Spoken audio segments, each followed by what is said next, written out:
안녕하십니까. 황태순TV의 황태순입니다. 2020년 9월 15일 화요일입니다. 지금 뒤에 사진 보시면 김종인 국민의힘 비대위원장이 경계 타고 있습니다.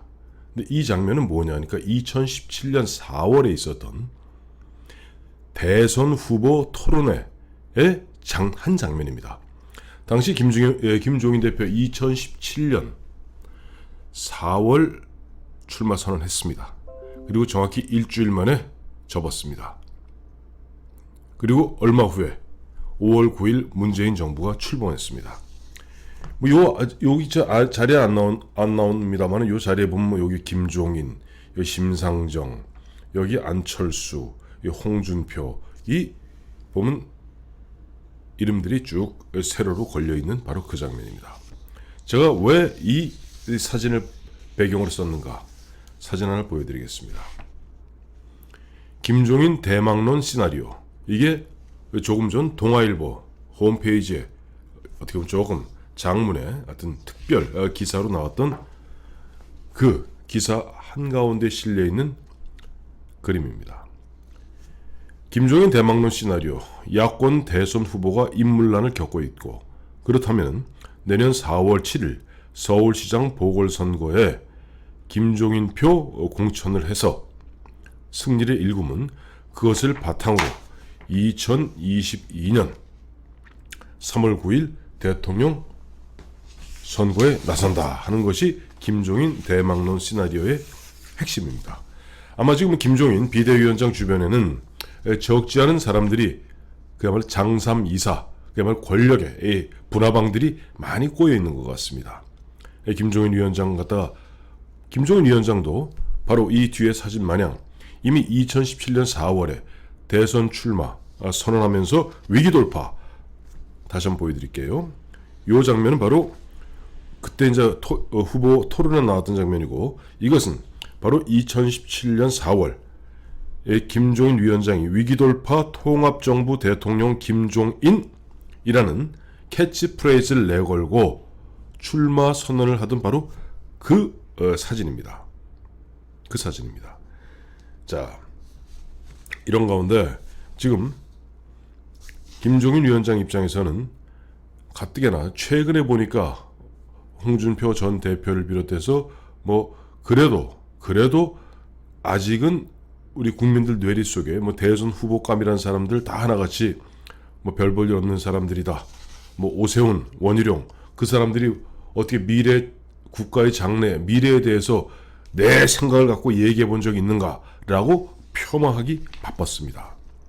그러다 보니까 원래 그렇죠. 집에서도 아이들 갖다 너 잘한다, 잘할 것이다, 앞으로 크게 될 것이다. 그래야 사람이 크게 되고 주변 사람들도 관심을 갖기 시작하고, 주변 사람들도 이 집 주인이, 이 집 엄마가, 이 집 아버지가 애를 갖다가 이렇게 정성을 들여서 키우는 거 보니까 우리가 좀 관심을 가져야겠구나 생각합니다. 그런데 집에 어른이란 사람이 이놈은 이래서 못 낳고, 이놈은 이래서 못 낳고, 저놈은 저래서 못 낳고, 저놈은 저래서 못 낳고, 우리 집안에는 앞으로 제목될 만한 놈 한 놈도 없어 라고 얘기하는데, 누가 애써가면서 그 당에 그 인물에 대해서 관심을 갖겠습니까? 결과적으로 그런 가운데 김종인 위원장 입장에서는 내년 서울시장 돌파해서 분위기 확 좋아지면은 글쎄 대선이 불과 11개월밖에 안 남았는데 사람이 없네.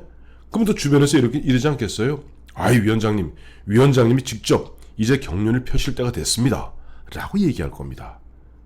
그러면 김종인 위원장은 못 이기는 척 하면서 슬그머니 이른바 대선 후보 가마에 탈 겁니다. 또 사진 하나 보여드리겠습니다. 이것은 지난 8월 19일이던가요?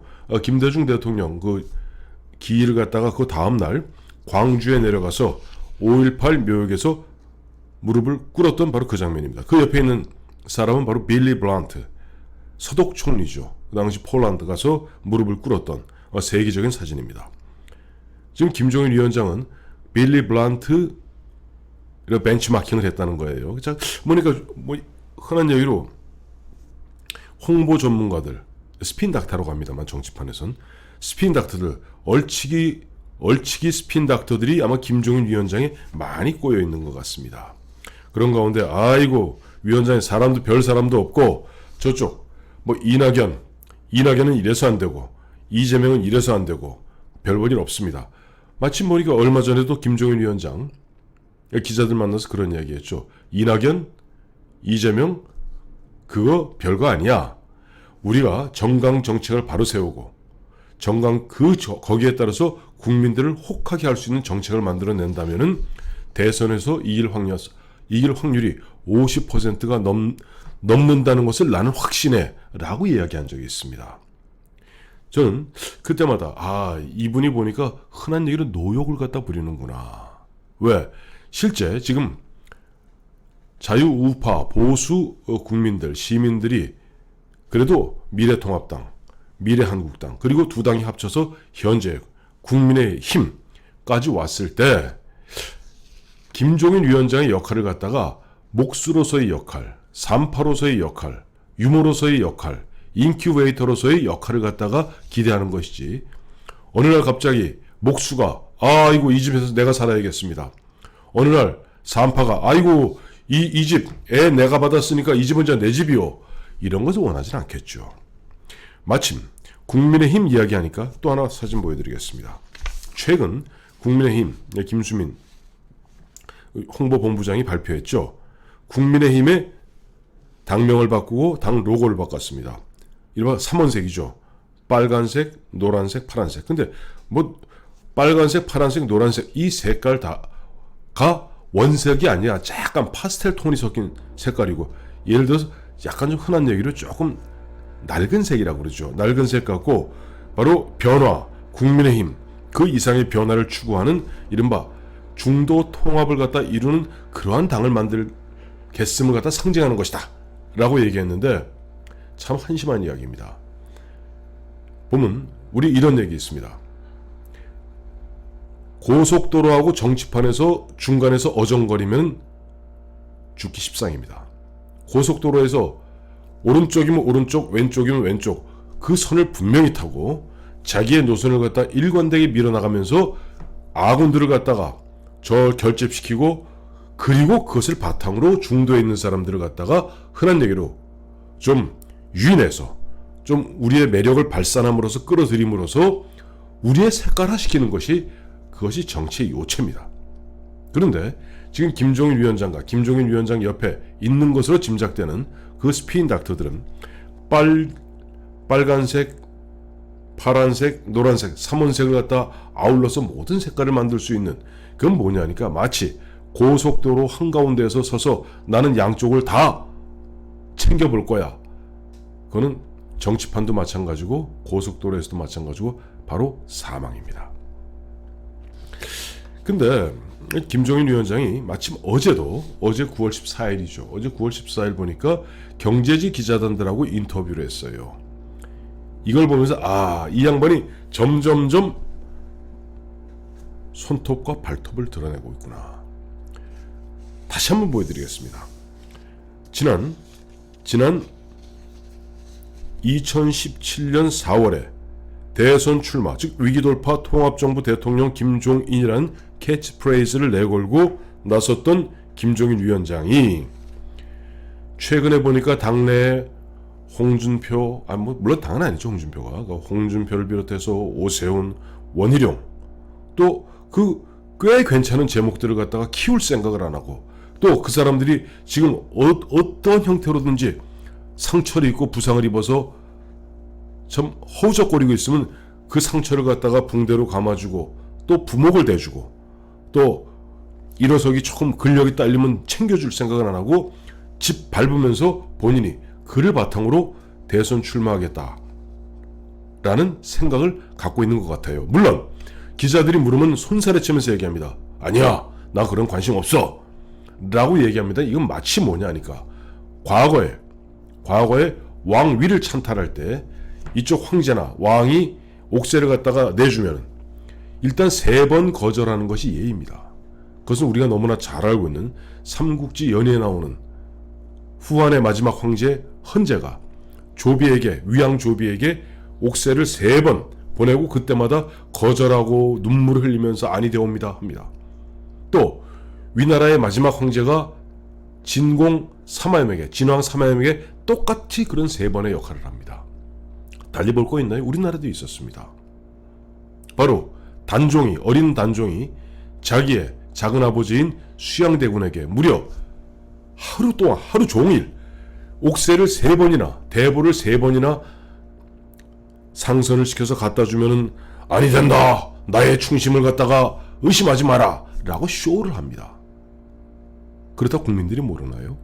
김종인 위원장은 내심 이미 2017년, 아니 정확히는 그 이전부터 갖고 있었던 꿈을 이번에 마침 무주공산, 집주인도 없고 등기부 등본도 타버리고 없는 이 보수 우파, 이 언저리에서 그야말로 이 사람 저 사람 쓸만한, 털어서 충분히 쓸 수 있는 그 사람들, 권토중래하게 만들어야 될 그 사람들 다 집 밟으면서 본인의 마지막 야무진 꿈을 갖다가 키우는 것 같습니다.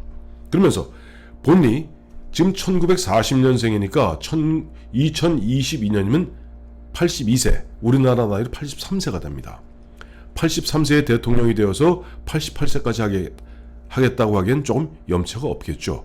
그러니 젊고 요즘 계속 김종인 위원장이 젊은 사람, 기업가 마인드가 있는 사람, 다음에 소통이 되는 사람, 이런 이야기하면서 계속 이 사람 저 사람 쳐냅니다. 이 황태순 TV를 통해서도 몇 차례 말씀드렸습니다만은 지금 보수 우파 전체 내에서 안철수 국민의당 대표하고 빨리 합쳐라. 합쳐서 안철수를 갖다가 서울시장 내년에 내밀면 승산이 가장 높다라고 얘기하는데 김종인 위원장은 한사코 안철수 안자만 나오면 고개를 갖다가 그야말로 도리도리를 갖다가 수백 번을 할 정도입니다. 어제도 보니까 안철수에 대해서는 지금도 그 안철수라고 기자들이 이제 안철수의 국민의당 대표와 통합하여 내년 서울시장 선거를 돌파하는 방안은 어떻게 했느냐 하는 질문에 대해서 지금도 아니고 앞으로도 아니다. 합치면 혼란만 야기될 뿐이다. 과연 그럴까요? 과거 통일민주당의 김영삼 총재가 노태우 후보랑 노태우 대통령이랑 합쳐서 3당 합당을 통해서 민자당을 만들므로써 대통령이 된 겁니다. 물론 새로 JP, 노태우, 김영삼 셋이 합쳐놓으니까 처음엔 각자 개성이 있고 각자 보면 고집이 있고 하니 티격태격 갈등 없지 않아 있었습니다만은 정치판, 정당판 그 자체는 갈등의 연속이고 그런 갈등은 다른 말로 표현하면 바로 다이나믹입니다. 근데 지금 보면 김종인 위원장이 바라는 것은 그런 게 아닌 것 같아요. 본인은 이미 서울시장 후보로 윤희숙 의원을 갖다가 아마 점지하는 것 같습니다. 어제도 경제지 기자단과의 인터뷰에서 갑자기 윤희숙을 엄청 띄우는 거예요. 버락 오바마도 2년 만에 대통령이 됐다. 맞습니다. 버락 오바마가 상원 운영하는 지 2년 만에 대통령이 된 거 맞습니다. 기회를 잘 포착하면 성공하는 정치인이 될 수 있다. 정치력은 특별히 나오는 게 아니다. 참 보면 우리가 아는 상식과 너무 동떨어진 이야기합니다. 정치력이라는 것은 특별한 겁니다. 그야말로 수십 년을 갖다가 절차 탕마하고 그 수많은 갈등과 인내 속에서 그리고 때로는 탄압과 그런 험난한 그 역경을 뚫고 그리 카리스마를 만들어내는 것이 바로 정치력이죠. 이렇게 여기저기 왔다 갔다 하는 게 정치력이 아닙니다. 지금 김종인 위원장 같은 경우는 하도 그분의 행적 자체가 하도 보면 뭐 전두환으로 노태우로 저 김대중으로 문재인으로 하도 왔다 갔다 박근혜로 왔다 갔다 하다 보니까 이분은 빨강, 파랑, 노랑을 좋아하시는 것 같은데 정치력은 그런 게 아닙니다. 사는 동안에 기회라는 것은 한 번밖에 오지 않는다. 그러면서 윤희숙 의원은 저는 임차인입니다 라는 5분 발언을 통해서 진가가 드러나지 않았느냐라고 하며 지금 윤희숙, 젊은 윤희숙, 여성 윤희숙을 갖다가 키워서 내년 서울시장을 갖다가 흔한 얘기로 쉽게 보시는 것 같은데 제가 황태순 TV를 통해서 여러 차례 말씀드렸습니다만 지금 이해찬 전 대표가 하는 얘기 있죠. 정권교체 꿈꾸지 마세요. 꿈이라고 얘기할 정도로 내년 서울시장 선거를 놓고 문재인 정부의 좌파 정권에서는 목숨을 걸 겁니다.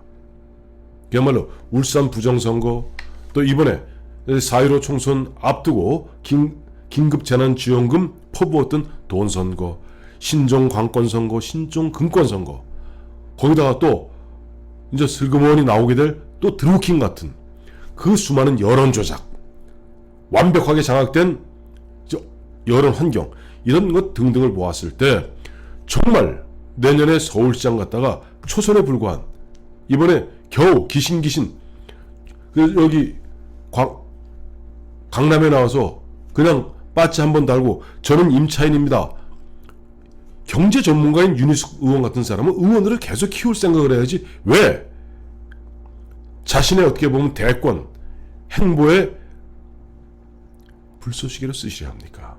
그러시면 안 됩니다. 그래서 지금 보니까 국민의힘 내부에서 이미 신주류로 등장하고 있는 김종인 계 쪽에서는 임기 연장론이 스멀스멀 나오는 것 같습니다. 큰 흐름으로 보았을 때는 김종인 위원장이 지난 5월에 보면 5월 27일인가요? 5월 27일 이제 추대되었고 6월 2일 취임합니다만은 대충 보면 내년 4월 원래 취임할 당시, 그 당시엔 박원순 시장이 살아있을 때죠. 그때는 서울시장 선거라는 변수가 없었습니다. 내년 4월에 그저 부산시장 선거 하나 정도가 보궐선거 정도가 남아있을 정도니까 그렇게 하고 4월에 그만두고 그 다음에 전당대회 열어서 새로운 지도부 구성하고 그 지도부가 대선 후보를 갖다가 만들어내고 2022년 대선으로 가는 그런 그림이었습니다만은 지금 김종인 위원장 주변에서는 아니다, 이제는 비대위원장 임기를 연장하자. 왜? 내년 4월 서울시장, 부산시장 돌파하게 되면은 임기 거기서 그만둘 것이 아니라 비대위원장으로 계속 가자. 왜냐하니까 참 재밌는 게 지금 국민의힘, 그 전에 자유한국당, 그 전에 새누리당, 그 전에 한나라당 때까지 2004년이던가요? 2004년 그 당시 홍준표 의원을 갖다 위원장으로 해서 당원 당규를 개정한 이른바 박근혜 당원이 있습니다. 이게 뭐냐니까 대통령 후보에 나설 사람은 대선 1년 6개월 전에는 모든 당직에서 나와야 됩니다. 유일하게 상임 고문만 할 수 있습니다. 그런데 2012년 그 당시 2012년 잘 기억해 보시면 2012년 대선 앞두고 2011년에 박원순 시장이 당선되고 박원순 시장이 당선된 가운데 이제 홍준표 체제가 무너집니다. 홍준표 체제 무너지니까 박근혜 의원을 갖다 박근혜 전 대표를 갖다 비대위원장으로 모시겠다 하는데 박근혜 비대위원장 올 리가 없죠. 비대위원장이 곧 당대표니까 당대표가 되면 대선에 못 나가니까. 그래서 그 당시에 당을 한번 개정을 합니다. 그래서 당대표나 원내대표 등 다른 당직은 대통령 후보에 나서려면 1년 6개월 전에 그만두어야 됩니다만은 지금 국민의힘 당헌 부칙 조항에 따라서 비대위원장은 비대위원장을 달고 대선에 나설 수가 있습니다. 기가 막힌 얘기죠. 그래서 지금 아마 김종인 위원장 주변에 스페인 닥터라고 자처하는 권력의 분화방들이 그와 같은 그림을 그리고 있는 것이 아닌가. 그러한 것들이 저 황태순 TV에서는 이미 한 달, 두 달 전부터 계속 이야기해왔습니다만 드디어 동아일보에서 조중동 중에 하나인 동아일보에서 이 그림을 받기 시작하는 겁니다. 참고로 조선일보는 이 이야기를 안 받을 겁니다. 왜? 조선일보는 은근히 이 김종인 위원장이 나서는 것을 갖다가 내심 바라고 있다 하는 그런 풍설이 나돌고 있는 것을 보면 김종인 위원장과 조선 간에는 뭔가 끈끈한 흐름이 잡혀 있는 것 같고, 비교적 중립적인 동아일보에서 김종인 대망론은 하고 얘기했습니다만 제가 보았을 때는 그 대망론은 기다리는 대망이 아니라 크게 망할 대망론이 될 가능성이 크다고 봅니다.